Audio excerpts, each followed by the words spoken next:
Flavia Cherry says the murder of the 11-year-old boy from Hero is demonstrative proof of the disregard shown to St. Lucian youth. Gervin James died after his throat was slashed, his body abandoned on a banana plantation. He was discovered by a farmer 4 days after his sister said she last saw him. No police report was ever filed on the boy, who is now homicide number 37. The fact that a child could be murdered like that in a context where there are lots of other children in this country who continue to suffer and be vulnerable in all kinds of ways, neglect, sexual abuse, living in violent households, I think something really needs to be done. Along with taking the family and the state to task for what happened to James, Cherry says the school where James was enrolled also dropped the ball. She says every aspect of St. Lucian society appears to be oblivious to childhood neglect. Child abuse and child neglect is such an accepted thing that people don't even think of doing something when a child goes missing.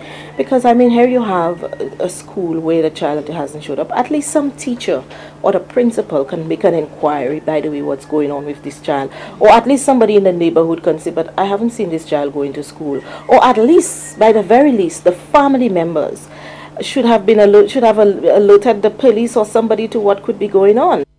Like Cherry, the Division of Human Services has expressed deep unease with the murder of Gervin James.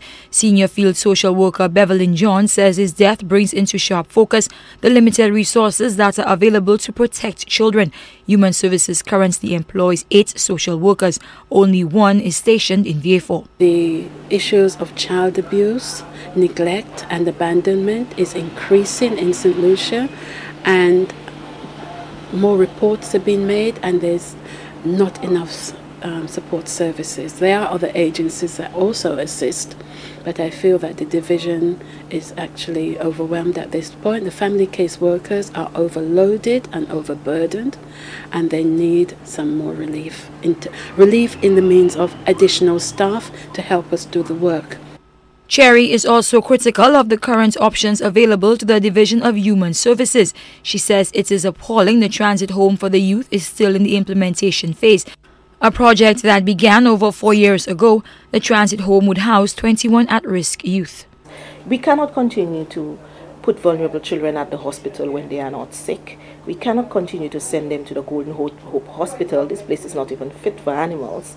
And it just cannot continue. And I think the death of this child is just another indication of how, as a society, our hearts are so cold when it comes to children. We cannot continue like that. It's just not right. Police investigations into the murder of the 11-year-old boy are said to be aggressively continuing. James is the only child murdered so far in 2008. The division has no case file on James. They have no proof that he was ever abused or in danger while he was alive. Carmi Joseph, HTS News, Channel 4.